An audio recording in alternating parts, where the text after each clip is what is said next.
साथियों नमस्कार। हरियाणा विधानसभा चुनाव के परिणाम घोषित कर दिए गए हैं।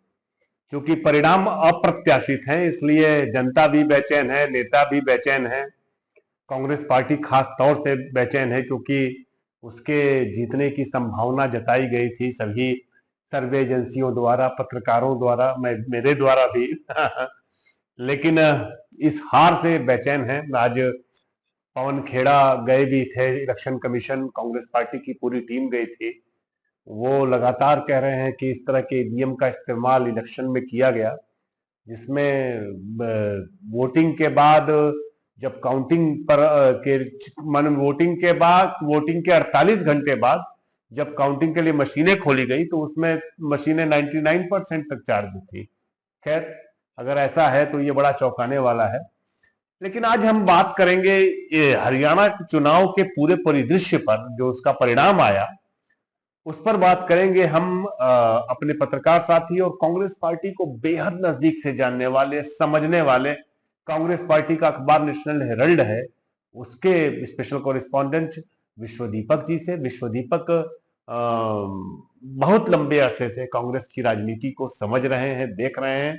सिर्फ हिंदुस्तान में नहीं, बाहर रहकर के भी उन्होंने जर्नलिज्म किया है।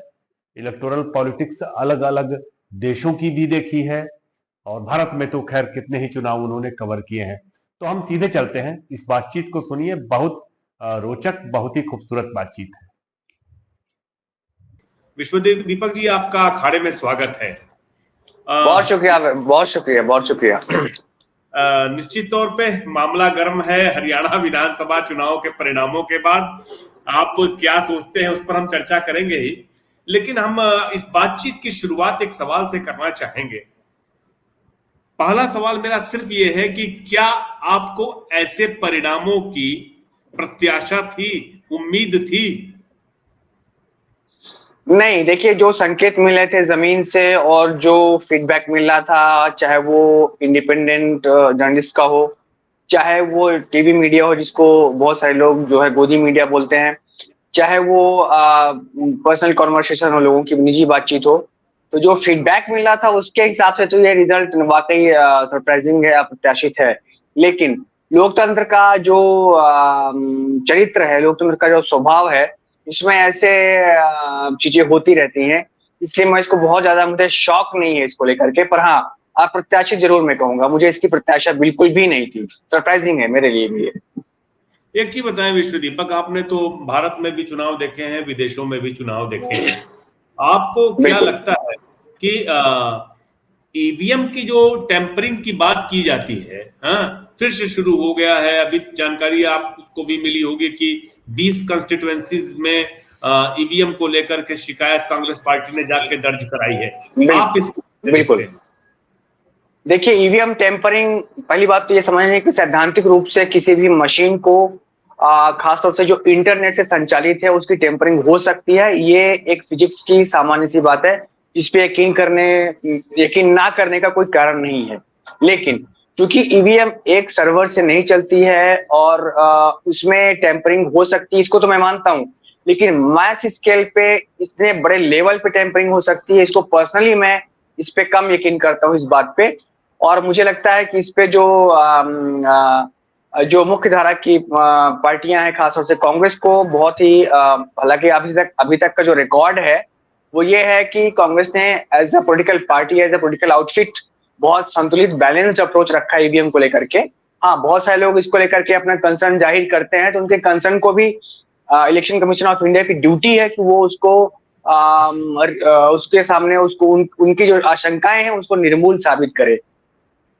पर्सनली मैं नहीं मानता हूं कि ये जी। पर्सनली क्या आप नहीं मानते हैं? पर्सनली मैं नहीं मानता कि ये जो रिजल्ट आया है ये ईवीएम टैंपरिंग इसमें हुई है या ईवीएम टैंपरिंग की वजह से कांग्रेस आ रही है। मैं ऐसा नहीं मानता, पर्सनली मैं नहीं मानता ऐसा। तो आप क्या यह मानते हैं कि जो रिजल्ट आया है उसमें कांग्रेस के प्रयास कहीं से कम रह गए, या क्या सबसे बड़ी वजह क्या मानते हैं, अगर आप ईवीएम को वजह नहीं मानते हैं तो? बिल्कुल, इसमें मैं मानता हूं कि एक जिम्मेदार आदमी को, एक जिम्मेदार नागरिक को, एक जिम्मेदार पॉलिटिशियन को सबसे पहले अपना स्वयं का आकलन करना चाहिए, अपने अंदर झांक करके देखना चाहिए कि कहाँ कमी रह गई हमसे। और ये खेल का आप जानते हैं आवेश जी की, जो आपने देखा होगा कि जो दौड़ होती है 100 मीटर की होती है, 200 मीटर की, 500 मीटर की, सेकंडों के फासले होते हैं उसमें, खिलाड़ियों में जीत और हार का फासला होता है। ठीक है, तो जीत और हार एक खेल है, खेल हो रहा है, डेमोक्रेसी है, चुनाव हो रहा है, लोग चुनाव लड़ रहे हैं, एक दूसरे के ऊपर आक्रमण कर रहे हैं, प्रचार कर रहे हैं, कैंपेनिंग कर रहे हैं, सब कुछ कर रहे हैं। फिर एक दिन उसका रिजल्ट आता है और उस रिजल्ट में ऐसा होता है कई बार तो 1, 2, 10, 25 वोटों से भी लोग हारते हैं। तो मेरा मानना है कि उस हार को बहुत बड़प्पन के साथ स्वीकार करना चाहिए, विनम्रता के साथ, और खुद को आकलन करना चाहिए कि हमारे अंदर कहाँ कमी रह गई। जहां तक मेरी बात है तो एज एन आउटसाइडर और एक पर्यवेक्षक, ऑब्जर्वर, पॉलिटिकल ऑब्जर्वर के तौर पर मैं कह सकता हूँ कि कांग्रेस पार्टी के अंदर जो जो कैंपेनिंग थी, जो शुरू से दिख रही थी, वो बहुत ज्यादा जाट सेंट्रिक थी। और बहुत ही जो कांग्रेस ने, आज मैंने किसी को सुबह भी मैं ये बोल रहा था कि कांग्रेस ने करीब करीब वही गलतियां दोहराई जो उसने मध्य प्रदेश में, छत्तीसगढ़ में, राजस्थान में दोहराई थी।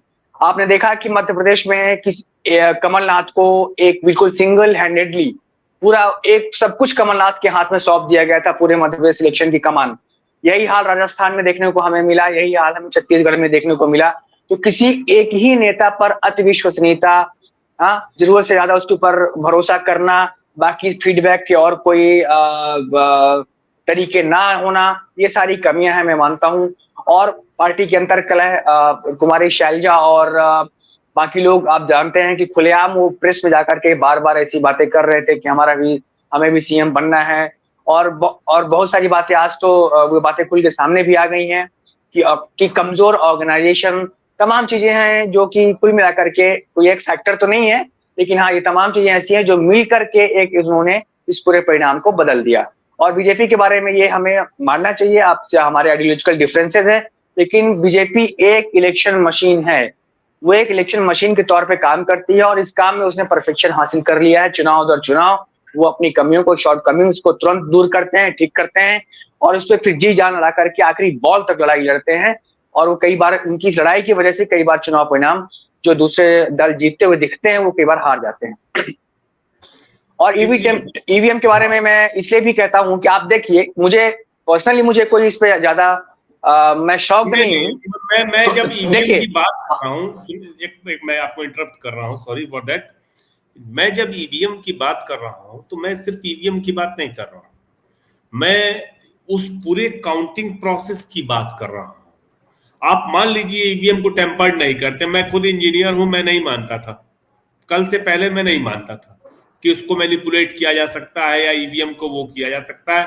मैं लड़ जाता था लोगों से कि यार इतना बड़ा लोकतंत्र है, 125 करोड़ की जनता है, क्यों ऐसा कोई कर सकता है, ऐसा करेगा तो छिपेगा नहीं। लेकिन एक बात सच है कि जो सिस्टम है काउंटिंग का, उसमें मैनिपुलेशन हो सकता है। जैसे कि एक बात, काउंटिंग हुई, उसके पहले वोटिंग हुई, ऐसा कैसे हो सकता है कि 100% चार्ज कोई ईवीएम गया, उसमें वोटिंग भी हुई है, उसके बाद काउंटिंग हो रही है और वो 99% चार्ज है? इसको आप कैसे सही ठहराएंगे, बताइए। बिल्कुल, देखिए ये इसके तकनीकी पक्ष है, इस चीज का टेक्निकल बात है ये। और मेरे ख्याल से इलेक्शन कमीशन ऑफ इंडिया को इस मामले में सामने आना चाहिए और उनको पूरी पारदर्शिता के साथ कांग्रेस को और इस देश को ये बताना चाहिए कि हम ईवीएम टेम्परिंग नहीं हो सकती है या नहीं हुई है, इस केस में भी नहीं हुई है, तभी उनके ऊपर विश्वसनीयता लोगों की बहाल होगी। एक हमारे यहाँ का एक मतलब कॉन्स्टिट्यूशनल बॉडी है, ये उसकी जिम्मेदारी इलेक्शन कमीशन ऑफ इंडिया की।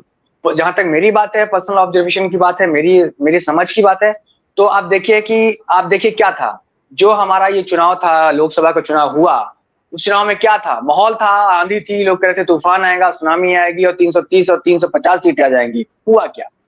तो कई बार ऐसे नतीजे होते हैं कि जो दिख रहा होता है वो बिल्कुल नहीं होता है। इसको लेकर के बहुत ज्यादा मेरे ख्याल से परेशान नहीं होना चाहिए। ठीक, कोई मैंने एकदम बिल्कुल एक चीज बताइए, तमाम पत्रकार ऐसे हैं, मैं आपकी अपनी बिरादरी की बात कर रहा हूँ, जो रिजल्ट आने के बाद सोशल मीडिया पर माफी मांग रहे हैं।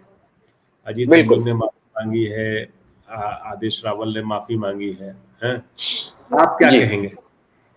देखिए, ये पत्रकार असल में दिक्कत ये हो गई है कि मीडिया इतना पोलराइज्ड हो गया है कि एक तरफ गोदी मीडिया है तो एक तरफ गोदी मीडिया का ही क्लोन है, वो किसी दूसरी साइड के गोदी मीडिया है। दिक्कत यहीं पे है। पत्रकार का मतलब होता है कि आपकी तीसरी तीसरी आंख जो है, आपको जो तीसरा नेत्र है वो खुला रहना चाहिए, ना आप इस पक्ष के हैं ना आप उस पक्ष के हैं। दिक्कत ये हो रही है कि एक तरफ गोदी मीडिया है जो भयंकर तरीके से फासिस्ट है, कम्युनल है और वो प्रो मोदी है, और ठीक उसके काउंटर में एक सोशल मीडिया में जो हमारा, जिसको हम वैकल्पिक मीडिया कहते थे किसी जमाने में, हालांकि वो है नहीं अपने चरित्र में, वो खड़ा हुआ है और वो उतना ही पूर्वाग्रही है मोदी को लेकर के, बीजेपी को लेकर के उतना ही आग्रही है। वो वही देखता है, दिखाता है जो लोग, जो उसके फॉलोवर्स, जो उसके व्यूवर्स देखना चाहते हैं। बेसिकली क्या है, इसकी एक इकोनॉमी है, समझिए इस चीज को। वो आदेश रावल हो, चाहे अजीत अंजुम हो, चाहे वो अभिषेक शर्मा हो, पुण्य भूषण वाजपेयी हो। पुण्य भूषण वाजपेयी को पर्सनली मैं जानता हूँ, आप भी जानते हैं, तमाम लोग जानते हैं कि वो आदमी अपने कमरे से, घर से शायद ही कभी बाहर निकलता हो, लेकिन वो ऐसे ऐसे क्लेम करते हैं वो अपने वीडियोज में, ऐसा लगता है कि जैसे पूरे जहान की बातें इनको मालूम है। हाँ, यही बात अब तो वो अपने फॉलोवर से बंधे हुए हैं, पैसे से, डॉलर से और अपने व्यूज से बंधे हुए हैं। और मेरे ख्याल से यहीं पे प्रॉब्लम है। किसी भी पार्टी को, कांग्रेस पार्टी को इन लोगों पर एक सीमा से ज्यादा यकीन नहीं करना चाहिए कि ये जो दिखा रहे हैं वही सच है।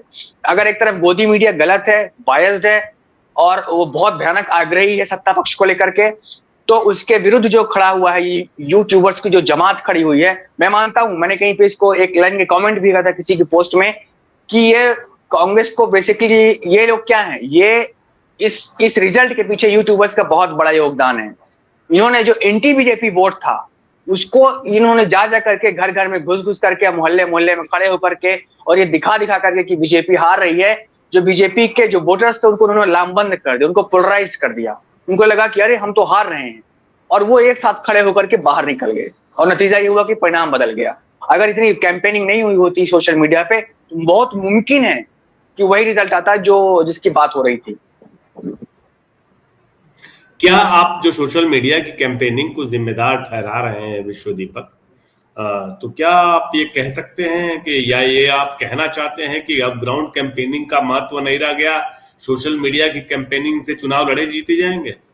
बिल्कुल, मैं आपसे असल में मैं, आपने बिल्कुल ठीक से उसको पकड़ा उस चीज को, और आपने अच्छे से उसको और एक्सप्लेन किया। असल में मैं यही कहना चाह रहा हूं कि आप कोई भी पार्टी, कोई भी पॉलिटिकल पार्टी, कोई भी नेता अपने संगठन को नहीं देख रहा है, वो अपने कार्यकर्ताओं के नाम उसको नहीं मालूम है, उसके स्ट्रक्चर क्या है पार्टी का, उसके जिले में इकाई है या नहीं है, ब्लॉक में उसके ब्लॉक प्रमुख है या नहीं है, उसके बारे में उसको नहीं मालूम। उसका यूथ विंग काम कर रहा है ये उसको नहीं मालूम, लेकिन उसको ये जरूर मालूम है कि आज हमारे कितने ट्वीट हुए, कितने लोगों ने हमें रीट्वीट किया, कितना हमारा पोस्ट वायरल हुआ। तो वो क्या कर रहा है, इस वायरलिटी के चक्कर में, इस प्रेशर में वो ऐसे कंटेंट बना रहा है, ऐसे स्टेटमेंट दे रहा है, ऐसी बातें कर रहा है जिसका जमीन से बहुत ज्यादा संबंध नहीं है। और मेरे ख्याल से यहाँ पे आप गलती करते हैं। और ये जो सोशल मीडिया की जो जमात खड़ी हुई है, यूट्यूबर्स की खड़ी हुई है, जो कथित तौर पर एंटी बीजेपी, एंटी मोदी हैं, इनका बहुत बड़ा योगदान है विपक्ष को ब्लाइंड करने में, विपक्ष की सोच को बाधित करने में। एक चीज जोड़ना चाहूंगा, ये पहले विपक्ष को सबोटाज किए, कांग्रेस को सबोटाज किए, जिनका भी नाम ले रहा था, सबोटाज किए। उसके बाद जब ये देखे कि जब भारतीय जनता पार्टी की सरकार बन गई और इनकी जगह दूसरे लोगों को बीजेपी ने स्थापित कर दिया, तो इन्होंने विपक्ष का दामन थाम लिया और खुद यूट्यूब के बहाने से आ गए, इनके साथ खड़े हो गए। तो सच्चाई में मानता हूं। बिल्कुल बिल्कुल, असल बात यही है। असल में हमें मीडिया को देखने के लिए हमें मीडिया के प्रति एक समझ विकसित करनी होगी कि मीडिया क्या है, वो कहाँ काम करता है, स्वतंत्र मीडिया क्या है, पत्रकारिता क्या है। आजकल तो ये सारी चीजें समाप्त हो चुकी हैं, क्योंकि किसी भी आदमी के हाथ में मोबाइल है, ट्विटर है, सोशल मीडिया है, और वो जर्नलिस्ट रहता है। भूपेंद्र हुड्डा और भूपेंद्र हुड्डा, कुमारी शैलजा का राजनीतिक भविष्य क्या देखते हैं आप? देखिए, हुड्डा साहब बहुत ज्यादा, मतलब मुझे लगता है कि थोड़ा सा उनको भी एकोमोडेट करना चाहिए। और मेरा मानना है कि कुमारी शैलजा की जो शिकायतें थी, या उनका जो बार बार वो संकेत दे रही थी, यहाँ पे मैं मानता हूं कि कांग्रेस का जो लीडरशिप है उसको भी इसको समझना चाहिए कि बार बार जो संकेत दे रही हैं, जो कह रही हैं, उसको थोड़ा सा सुनना चाहिए। उनको बाकी लोगों से भी फीडबैक लेना चाहिए। किसी भी एक आदमी के हाथ में पूरी कमान दे देना मैं मानता हूं कि इलेक्टोरल पॉलिटिक्स में ठीक नहीं होती है। इसीलिए आपको संगठन की जरूरत होती है, इसीलिए आपको वेरियस ऑर्गेनाइजेशन चाहिए होते हैं जमीन पे, आपका यूथ विंग, आपका स्टूडेंट विंग, आपका इंटेलेक्चुअल विंग, आपका सोशल मीडिया, आपका डिस्ट्रिक्ट कमेटी, आपकी ब्लॉक कमेटी, आपकी फार्मर्स बॉडी, आपकी क्या यूनियन, आप आपके वर्कर्स इलेक्शन बॉडी। कमीशन से कोई अपेक्षा रखते हैं कि जो शिकायत है कांग्रेस पार्टी की उस पर कुछ करेगा गंभीर? नहीं, मुझे इलेक्शन कमीशन पूरी तरह से, देखिए इलेक्शन कमीशन थॉट के लेवल पे कॉम्प्रोमाइज है, प्रैक्टिकली भले उतना कॉम्प्रोमाइज नहीं है, या कहीं कहीं है या कहीं कहीं नहीं है, लेकिन आइडिया के लेवल पे, थॉट के लेवल पे वो अपनी जिम्मेदारी में से वो को लेकर के बहुत प्रोएक्टिव नहीं है। वरना इलेक्शन कमीशन ऑफ इंडिया को ये कहने में कोई दिक्कत नहीं थी कि आप आइए और ईवीएम को हमारे सामने हैक करके दिखाइए, और ऐसा नहीं हो सकता, वो खुल करके इस बारे में बात करता। लेकिन इसको लेकर के जो एक सीक्रेसी है ये, और एक जो लैक ऑफ ट्रांसपेरेंसी है, वो सवाल खड़े करती है, और मुझे नहीं लगता कि इस मामले में वो कोई बहुत। जी, दो सवालों के जवाब चाहिए। इस बिल्कुल। बड़ी हार के बाद राहुल गांधी की पॉलिटिक्स को आप कैसे देखते हैं? क्या वो टेम्परामेंट कायम रहेगा जो लोकसभा चुनाव के बाद था?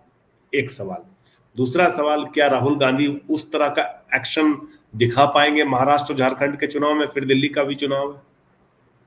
देखिए, राहुल गांधी की जो पर्सनल इमेज है, जहां तक मैं मानता हूं कि उस पर कोई बड़ा डेंट नहीं लगने वाला है। जी।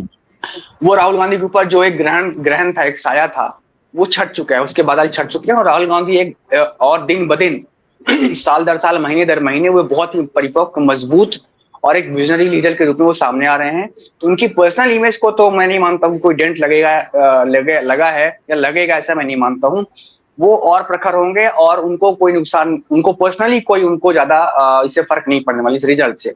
हाँ, इंडिया अलायंस को जो एक ऑपोजिशन के तौर पे, या एक जो ऑपोजिशन, वो ऑपोजिशन जो एक अल्टरनेटिव दे सकता है बीजेपी का, उसकी पॉसिबिलिटी, उसकी संभावनाओं पे जरूर मैं मानता हूं कि इसका कुछ असर होगा, रिपल इफेक्ट होगा। महाराष्ट्र में चुनाव होने वाले हैं, तो अगर समझिए कि बीजेपी अगर हारती, तो एक डिफीटेड, एक टूटे हुए मनोबल के साथ वो चुनाव में जाते, और इसका असर मनोबल पे निश्चित रूप से पड़ता है। तो महाराष्ट्र में भी इसका असर, मैं ये नहीं कह सकता कि पूरी तरह से पड़ेगा, सारे समीकरण बदल जाएंगे, ऐसा नहीं है। महाराष्ट्र में भी काफी खटबदाहट है, लेकिन इसका असर मनोबल पे, कार्यकर्ताओं पे, जो वोटर है उनके मन पे पड़ता है। क्योंकि जो मतदाता है उसको ये शिकायत जरूर होगी, या उसको ये लगा कि अरे यार, हमारे पास आप तो विकल्प ही नहीं दे पा रहे हैं, आप कोई हमारे सामने आप कुछ लेकर के तो आइए। ये चीजें आती हैं मन में, तो इसका असर निश्चित रूप से होगा पंजाब में, महाराष्ट्र में, झारखंड में, और दिल्ली तो सटा हुआ है हरियाणा से, दिल्ली में तो इसको सबसे ज्यादा इसका असर होगा। पर हाँ, राहुल गांधी की इमेज पे, उनकी पर्सनालिटी पे, या उनके ब्राइटनेस पे कोई धब्बा नहीं है, ऐसा मैं मानता हूँ। आपको क्या लगता है कि इलेक्टोरल पॉलिटिक्स में अभी भी कांग्रेस के लिए संभावनाएं हैं, खासतौर बिल्कुल से? संभावनाएं हैं, बिल्कुल बिल्कुल। कांग्रेस के लिए इनफैक्ट इस समय सबसे अच्छी संभावनाएं हैं, लेकिन कांग्रेस को बहुत ईमानदारी से बात करनी होगी अपने बारे में, और अपने अपने बारे में बहुत अच्छे से, बहुत ही ब्रूटली अपनी समीक्षा करनी होगी। क्योंकि मैं देखता हूं कि मैं कहीं पढ़ रहा था और मुझे याद आया कि मुंशी प्रेमचंद ने कहीं लिखा था कि सबसे आसान होता है खुद को धोखा देना, सबसे आसान काम है खुद को धोखा देना, खुद से झूठ बोलना। तो ये खुद से जो झूठ बोलने की प्रवृत्ति है कि आप रिजल्ट आया नहीं और आपने ईवीएम का दाग डालना शुरू कर दिया, मैं मानता हूं कि ये ठीक नहीं है। आपको बहुत ईमानदारी से समीक्षा करनी होगी कि हमारे हार के कारण क्या थे, और अगर हैं तो उसको हमको कैसे दूर करना है। आपको बीमारी है, उस बीमारी की दवाई खानी पड़ेगी। आप उसको लेकर के ये नहीं कह सकते कि नहीं अभी थोड़ी देर के लिए मुझे ठीक हो गया। प्रॉब्लम ये है, और जो कारण है वो बोलिए बिल्कुल पूरा करिए। और जो कारण है कांग्रेस की जो प्रॉब्लम हो, वो ऐसा नहीं कि वो सिर्फ आपको और हमको दिखती है, वो उन लोगों को भी दिखती है जो पार्टी को चला रहे हैं। दिक्कत यह है कि वो किस साहस के साथ, कितनी कठोरता से उनको दूर करने के लिए कदम उठाते हैं। सवाल मतलब देखने वाली बात ये होगी। बिल्कुल बिल्कुल विश्वदीपक, मैं अपने प्रेडिक्शन के लिए, जो कि मैं सोच रहा था, मैंने कहा था कि कांग्रेस का बहुमत आ सकता है, आ जाएगा, तो मैंने उसके लिए माफी नहीं मांगी है, क्योंकि मैंने हरियाणा नजदीक से देखा था।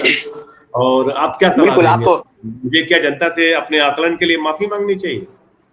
नहीं, आपने लंबा समय वहां दिया है, आपने काफी कस्बे कस्बे घूमा है, मैं जानता हूं। आप वहां पे काफी, मेरे ख्याल से 1 महीने आप वहां थे, शायद 1 या 1.5 महीने आप वहां थे। अभी भी हरियाणा बिल्कुल, बिल्कुल। तो अभी भी आपने वहां लंबा मतलब मेहनत की है, समय दिया है, और आपका सर्वेक्षण जो था लगभग रिजल्ट पहला वाला जो सर्वेक्षण था मैं उससे वाकिफ हूँ। आपने मुझे बताया था कि 42 से 45 सीटें की संभावना है। इनफैक्ट आपने मुझे टैली भी भेजी थी जो कि और मेरा जो सर्वे जो था अन्य सर्वे एजेंसियों उसकी तुलना में बहुत रिजल्ट के पास रहा है। मैंने ये हम लोगों ने ये भी कहा था कि या तो सरकार में कांग्रेस आ भी सकती है, नहीं भी आ सकती, दोनों बातें। बिल्कुल, तो 42-45 और में ज्यादा फर्क नहीं है मेरे ख्याल से, इसलिए मैं ये नहीं कहूंगा कि हाँ माफी मांगनी चाहिए, लेकिन हाँ मैं जरूर कहूंगा कि परिणाम के बारे में ऐलान करने से थोड़ा बचना चाहिए, ये मैं मानता हूँ। बिल्कुल, ये किसी भी जिम्मेदार आदमी को क्योंकि ये लोकतंत्र है, डेमोक्रेसी है, भारत बहुत ही विशाल देश है, बहुत ही डाइवर्स है, तो इसके बारे में कोई भी ऐलानिया तौर पे कुछ कहने से मेरा ख्याल है कि बचना चाहिए, ये मैं कहूंगा आपको। बहुत बहुत धन्यवाद विश्वदीपक जी। देखिए साथियों, हम लोगों के बीच हमारे साथी विश्वदीपक ने जो बताया वो सबको सुनने लायक है, वो पत्रकारों को भी सुनना चाहिए, जो लोग पॉलिटिक्स के स्टूडेंट हैं, राजनीति विज्ञान के, उनको भी देखना चाहिए, आम नागरिकों को भी देखना चाहिए। फिर मिलते हैं, धन्यवाद।